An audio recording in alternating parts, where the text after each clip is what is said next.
വരൂ നമുക്ക് ഭാഗവതം പഠിക്കാം. ഇതിൻ്റെ 4ാമത്തെ എപ്പിസോഡിലേക്ക് ഏവർക്കും സ്വാഗതം. ഹിരണ്യാക്ഷനെ കൊന്ന് ഭൂമിയെ ഉയർത്തുവാൻ പിറന്നു യജ്ഞാംഗനായി സൂകരമൂർത്തിയ പിന്നെ സാത്വതമായ തന്ത്രം ലോകത്തെ പ്രകാശിപ്പാൻ സാത്വികനായ മുനി നാരദനായാനല്ലോ. ഈ ഭഗവാന്റെ അവതാരമാണ് നാരദനും. നരനാരായണന്മാരായി ചമഞ്ഞതു പിന്നെ, അതായത് അർജുനനും കൃഷ്ണനും, അതാണ് നരനാരായണൻ എന്നും. ഭരണി തന്നിൽ തപോബലത്തെ കാട്ടിയിടുവാൻ സിദ്ധേശനായ കപിലാഖ്യനായി ചമഞ്ഞതു സിദ്ധിപ്പാൻ മനുഷ്യർക്ക് സാഖ്യയോഗാർത്ഥ ജ്ഞാനം. അത്രിപത്നിയിൽ ദത്തൻ എന്ന അഭിധാനത്തോടും പുത്രനായി അറിയിച്ചാൻ ദണ്ഡനീതികളെല്ലാം. അത്രി മഹർഷിയുടെ പത്നിയിൽ ദത്തൻ എന്ന പേരിൽ മഹാവിഷ്ണു അവതരിച്ചിട്ടുണ്ട്. സജ്ജനസേവൻ യജ്ഞനായി അവതരിച്ചുടൻ ദുർജനാന്തകൻ തന്നെ നിർജ്ജരേന്ദ്രനുമായാൽ. ലക്ഷ്മി വല്ലഭൻ നാഭി പത്നി മേരുവിൽ വന്ന് ശിക്ഷയോട് ഋഷഭനാം മുഖ്യ ഭൂപനുമായാൽ. നാഭി എന്നൊരു മുനിയുണ്ട്, അദ്ദേഹത്തിൻ്റെ പത്നിയുടെ പേര് മേരു. അവരിൽ നിന്നുണ്ടായതാണ് ഋഷഭൻ എന്ന അവതാരം. ഭൂമിയെ കറപ്പാനും നിരത്തി ചമപ്പാനും ഭൂമി നായകൻ പൃഥുവായി അവതാരം ചെയ്ത മേദിനി ഇന്ദ്ര അനുഗ്രഹത്തിനു താൻ പ്രളയാബ്ധവും മേദിനീപതി മത്സ്യമായി മറകളെ വീണ്ടാൻ. മത്സ്യ അവതാരത്തിൻ്റെ കഥയാണ് പറയുന്നത്. മറ എന്നാൽ വേദം എന്നാണ്. വേദവും കൊണ്ട് പോയ ആ അസുരനെ കൊന്ന് ആ വേദത്തെ വീണ്ടെടുക്കുന്ന അവതാരം. ആ അസുരന്റെ പേര് ഹയഗ്രീവൻ എന്നാണ്. ആദികൾക്ക് ജരാനരകൾ നീക്കിയിടുവാൻ ഇന്ദ്രാരി ജനവുമായി പാൽക്കടൽ കടഞ്ഞ നാൾ മന്ദരമുയർത്തുവാൻ ആമയായി കീഴേ നിന്നു. ഇതിൽ ആമയെ നിന്നും മിക്ക ആൾക്കാരും വായിക്കാറില്ല. ഇന്ദ്രാരി ജനവുമായി എന്ന് വെച്ചാൽ അരി ശത്രു, ഇന്ദ്രന്റെ അരി, അതായത് ദൈത്യരെ അസുരഗണങ്ങളുമൊത്ത് പാൽക്കടൽ കടഞ്ഞ, അതാണ് പറയുന്നത്. മന്ദരമുയർത്തുവാൻ, മന്ദരപർവ്വതത്തെ ഉയർത്തുവാൻ ആമയായി അതിന് കീഴേ നിന്നു. മന്ദമെന്നിയെ പക്ഷിയായി അതിന് മീതെ നിന്ന്. ആയുർവേദത്തെ ഉപദേശിപ്പാൻ അവനിയിൽ നായകൻ ധന്വന്തിരി മൂർത്തിയുമായാനല്ലോ. ദൈത്യരെ മോഹിപ്പിച്ച് പീയൂഷം വീണ്ടിടുവാൻ ദൈത്യാരി പുനരൊരു മോഹിനി വേഷം പൂണ്ടാൻ. ഭക്തനാം പ്രഹ്ലാദനെ രക്ഷിപ്പാൻ പിതാവിനെ നിഗ്രഹിപ്പതിനൊരു നരസിംഹവുമായാൻ. പ്രഹ്ലാദൻ്റെ പിതാവായ ഹിരണ്യകശിപുവിനെ നിഗ്രഹിക്കാനും ഭക്തനായ പ്രഹ്ലാദനെ രക്ഷിക്കാനുമായിട്ട് ഭഗവാൻ നരസിംഹവുമായി അവതരിച്ചു. വാമനമൂർത്തി, അവിടെ കോമായിട്ട് പറയണം, വാമനമൂർത്തി മഹാബലിയെ വഞ്ചിപ്പാനായി കാമതൻ ഇന്ദ്ര അനുജനായി അവതാരം ചെയ്തു. ഇന്ദ്രൻ്റെ അനുജനായിട്ട് ആണ് ഈ വാമന അവതാരം. അത് വഞ്ചിപ്പാൻ എന്ന് പറഞ്ഞാൽ അവിടെ മഹാബലി വെറും സാത്വികനായ മനുഷ്യനായിരുന്നു. അദ്ദേഹത്തെ വഞ്ചിപ്പാൻ എന്ന് വെച്ചാൽ പറ്റിച്ച് കാര്യം സാധിക്കാൻ, അതാണ് അവിടെ പറയുന്നത്. അതിനെക്കുറിച്ചൊക്കെ താഴോട്ട് വരുന്നുണ്ട് വിശദമായി. വാമനമൂർത്തി മഹാബലിയെ വഞ്ചിപ്പാനായി കാമതൻ ഇന്ദ്ര അനുജനായി അവതാരം ചെയ്താൽ. കാമതൻ എന്ന് വെച്ചാൽ കാമത്തെ, ആഗ്രഹത്തെ സാധിപ്പിക്കുന്നവൻ. ബ്രഹ്മദ്വേഷികളായ ഭൂപരെ ഒടുക്കുവാൻ നിർമ്മലൻ ജമദഗ്നി നന്ദനായ ശേഷം ധർമ്മസ്ഥാപനകരൻ ചിന്മയൻ ജഗന്മയൻ കൽമഷകരൻ വേദവ്യാസനായതും നാഥൻ.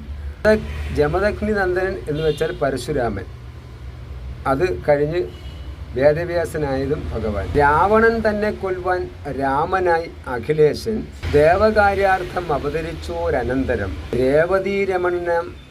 രേവതീരമണനാം രാമനായി, അത് ബലരാമൻ. അവനിയിൽ ക്ഷീപനാം ബലഭദ്രനായതും താൻ തന്നെ പോൽ. ദേവകീസുതൻ കൃഷ്ണനായി അവതരിച്ചതും ദേവദേവേശൻ പിന്നെ കേവലം കലിയിങ്കൽ ബുദ്ധനാം ജനസുതനായതും ജഗന്നാഥൻ.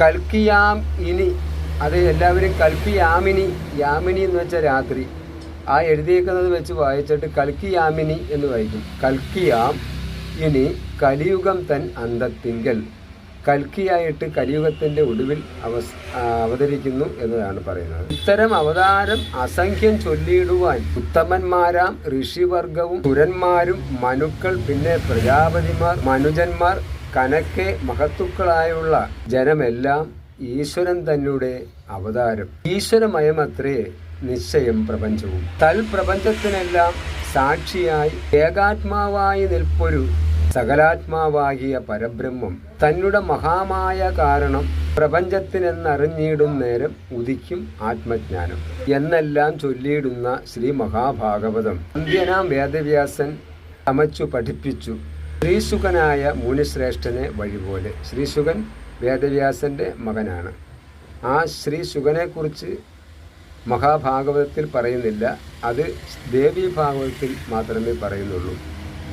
ആശകൾ അകന്നൊരു ശ്രീശുക മുനീന്ദ്രനും അക്കാലം അനശനം ദീക്ഷിച്ച് ഗംഗാതീരം പുക്കൊരു പരീക്ഷത്തിന് എപ്പേരും അറിയിച്ചു. ഇവിടെ അനശനം എന്ന് വെച്ചാൽ ഭക്ഷണം കഴിക്കാതെ ജലപാനം പോലുമില്ലാതെ ഒരു നേരം അദ്ദേഹത്തിന് ദാഹം വന്നതുകൊണ്ടാണ് അദ്ദേഹം ചത്ത പാമ്പിനെ എടുത്ത് ശമീക മഹർഷിയുടെ കഴുത്തിലിട്ടതും ആ കോപമുണ്ടായതും. അതുകൊണ്ട് അദ്ദേഹം പിന്നീട് ഭഗവത് കഥ കേൾക്കാൻ നേരത്ത് ജലപാനം പോലും ചെയ്തില്ല. അതാണ് അനശനം. പരീക്ഷത്തിന് പേരുമറിയിച്ചെന്നൊക്കെ ഓരോരുത്തർ വായിക്കും. പരീക്ഷത്തിന് എപ്പേരും, പരീക്ഷത്തിന് ആ കഥകളെല്ലാം പരീക്ഷത്തിന് വേണ്ടി അതെല്ലാം അറിയിച്ചു, എപ്പേരും അറിയിച്ചു. ഇങ്ങനെ കേട്ട നേരം ശൗനക മഹാമുനി മംഗലനായ സൂതൻ തന്നോട് ചോദ്യം ചെയ്തു. ഏതൊരു കാലത്തെങ്കിൽ ആരുടെ നിയോഗത്തിൽ ഏതൊരു ദേശത്തു നിന്ന് എന്തൊരു നിമിത്തമായി ബാദരായണൻ മുനി ചമച്ചു ഭാഗവതം. ബാദരായണൻ എന്ന് വെച്ചാൽ വേദവ്യാസൻ. ഏതും ഒന്നിലും ഒരു കാംക്ഷയില്ലാത്ത ശുകൻ ആദരാൽ അത് പഠിച്ചിടുവാൻ എന്തു മൂലം എന്ന് വെച്ചാൽ കാരണം. എന്തിന് പരീക്ഷിച്ചു ദീക്ഷിച്ചത് അനശനം, ബന്ധം എന്ത് അവന് ശ്രീശുകനെ കണ്ടെത്തുവാൻ. തങ്ങളിലുണ്ടായൊരു സംവാദ നിമിത്തവും എങ്ങനെയെന്ന് നമ്മോടൊക്കെ പറയണം. അപ്പോൾ സൂതൻ പറയുകയാണ്, എങ്കിലോ കേൾപ്പിൻ. അവിടെ കോമ ഇട്ടതിന് ശേഷം സ്പേസ് അല്ലെങ്കിൽ ഗ്യാപ്പ് സമയം കൊടുത്തതിന് ശേഷം എങ്കിലോ കേൾപ്പിൻ. മുമ്പ് ദ്വാപരയുഗത്തിങ്കൽ പങ്കജവിലോചനാകിയ നാരായണൻ ശ്രീ പരാശരസുതനായി അവതരിച്ചതു. വേദവ്യാസന്റെ അച്ഛൻ്റെ പേരാണ് പരാശര മുനി, അമ്മയുടെ പേര് സത്യവതി.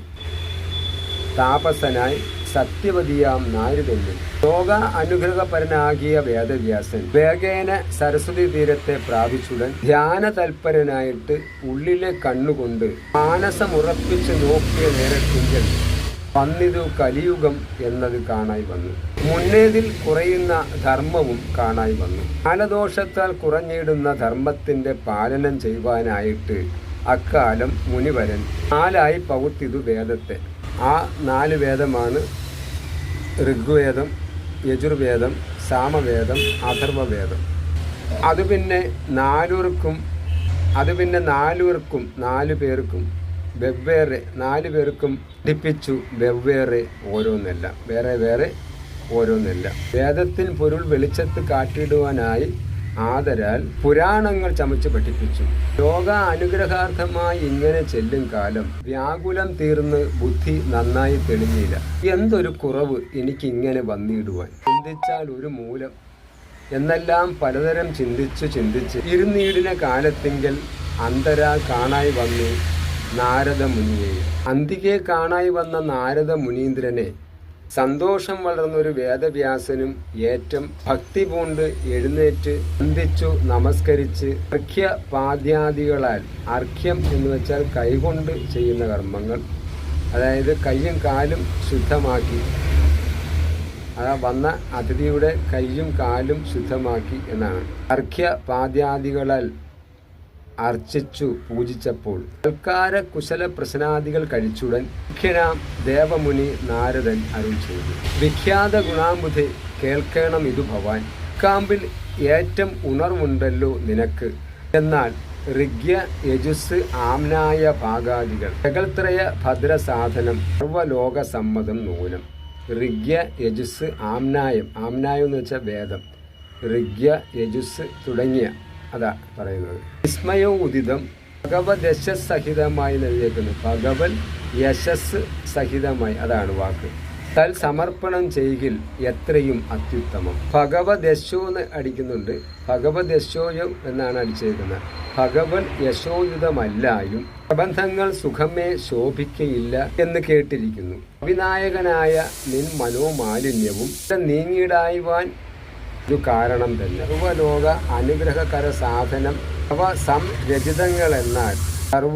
സംരചിതങ്ങളെന്നാലും ഇനിയിപ്പോൾ സർവലോകേശനായ ഭഗവത് യശസ്സോടും സർവൈക്യ സമ്മതമായുള്ളൊരു പുരാണം നീ ചമയ്ക്ക വേണം. ഇനി എന്നാൽ നിൻ മനസ്സ് അപ്പോൾ ക്ഷമിക്കും പരമാത്മാവോട് ചേർന്ന് അനുദിനം. ശ്രമത്താൽ ആത്മാവിങ്കൽ അഖില കർമ്മങ്ങളും സമർപ്പിച്ചിരിക്കുമ്പോൾ ഉദിക്കും ആത്മജ്ഞാനം. ജ്ഞാനമുണ്ടാകും നേരം മാനസമലിനങ്ങൾ താനേ പോയി അകന്നിടും, ഇല്ല സംശയമേതും. താനേ പോയി അകന്നിടുമില്ല സംശയമേതും. ഇങ്ങനെ ചേർത്ത് വായിക്കരുത്. താനേ പോയി അകന്നിടും, ഇല്ല സംശയം ഏതും. ഇനി നാരദൻ പറയുകയാണ്, ഞാനൊരു ശൂദ്രൻ പണ്ട് ദേവകുലാജ്ഞയ മാനസഭക്തിയ സന്യാസികളെ പൂജിക്കയാൽ കാരുണ്യം വളർന്ന് അനുഗ്രഹിച്ചാർ അവർ. അതു കാരണം ആത്മജ്ഞാന തൽപരനായൊരു എൻ്റെ മാതാവ് മരിച്ചത് ദൈവ അനുഗ്രഹം എന്നോർത്ത് ഏതുമേ മനസ്താപം അതിങ്കൽ ഉണ്ടാകാതെ കേവലം ശേഷക്രിയ ചെയ്തുടൻ പുറപ്പെട്ടു. ഭാവനാവശാൽ സർവം ത്യജിച്ചു ജിതേന്ദ്രിയൻ ഭഗവത് ധ്യാനത്തോടു കൂടാതെ വനം വിട്ടു. നാരദൻ്റെ മാതാവ് ഒരു വീട്ടിലെ ദാസിയായിരുന്നു സന്യാസിമാരുടെ ആശ്രമത്തിൽ. ആ സന്യാസിമാർക്ക് അമ്മയെ സഹായിക്കുമെന്ന് നാരദൻ സന്യാസിമാരെ പൂജിക്കയാൽ സന്യാസിമാരിൽ നിന്നും കിട്ടിയ അറിവുകൾ ഇദ്ദേഹം പഠിച്ചെടുത്തു. ആ സമയത്ത് അത്രയും അറിവ് കിട്ടിയതുകൊണ്ട് ഈ സമയത്ത് പാമ്പ് കടിയേറ്റ് മാതാവ് മരിച്ചപ്പോൾ നാരദന് ദുഃഖമല്ല ഉണ്ടായതെന്നാണ് പറയുന്നത്. കാരണം ഈ സന്യാസിമാരുടെ കൂടെ പിന്നെ കൂടുകയാണ്. ഭഗവത് ഉപാസനാരതനായി ഭഗവത് ഉപാസന ഇങ്ങനെ എഴുതിയേക്കുന്നത് അത് പിരിച്ച് നമ്മൾ വായിക്കണം. ഭഗവത് ഉപാസനാരതനായി വാഴും കാലം ജ്ഞാനവിസ്ഫുരിതനാം ഈശ്വര ഗുണരൂപം കാണാഞ്ഞ് പരിഭ്രമിച്ചീടിനൊരു എനിക്ക് ഒരു വാണി ചഞ്ചമ്മയെ കേൾക്കായി വന്നു. വാണി എന്നാൽ അശരീരി. വാണി ചഞ്ചമ്മയെ കേൾക്കായി വന്നിരുന്നു. നിനക്കെന്നെ കാണണമെങ്കിൽ അവകാശമില്ല ഈ ജന്മത്തിങ്കൽ, ആനേ വന്നെത്തും മേലിൽ. ഇങ്ങനെയാണ് അശരീരി എന്നത് കേട്ട നേരം ആനന്ദ സമുദ്രത്തിൽ വീണുടൻ മുഴുകി ഞാൻ മാനസഭക്ത്യ ഭഗവത് യശസ്സുകളെയും ഗാനം ചെയ്ത് എങ്ങും നടന്ന് ആയുശേഷത്താലുള്ള കാലങ്ങൾ കഴിച്ച് 7ാം ഇപ്പോൾ 7ാമത്തെ ജന്മമാണ് ബ്രഹ്മാവിൻ്റെ പുത്രനായി. കാലാത്മാ കാലം കൊണ്ട് സർവവും സാധിപ്പിക്കും. കാലം മാറുന്നതനുസരിച്ച് നമുക്ക് കാലത്തിൻ്റെ മാറ്റത്തിൽ നമുക്ക് സംഭവിക്കുന്നതെല്ലാം സംഭവിക്കും എന്ന് പറയുകയാണ്. എന്നെല്ലാം ഭഗവത് മാഹാത്മ്യങ്ങൾ അരുൾ ചെയ്തു. പിന്നെ അങ്ങുടൻ ആത്മജ്ഞാന ഉപദേശത്തെയും നിർണയാത്മക പ്രതിബിംബ പാദാഗ്രദ്വന്ദ്വ മണ്ഡലം തന്നിൽ കാട്ടിക്കൊടുത്തു തെളിവോടെ. സന്ദേഹമൊഴിച്ച് ഉറപ്പിച്ച് എഴുന്നള്ളിയിട് ഞാൻ വന്ദ്യനാം ദേവമുനി നാരദൻ അധികാരം. ഇതോടെ 4ാമത്തെ എപ്പിസോഡ് ഇവിടെ പൂർണ്ണമാവുന്നു. ഏവർക്കും നമസ്കാരം.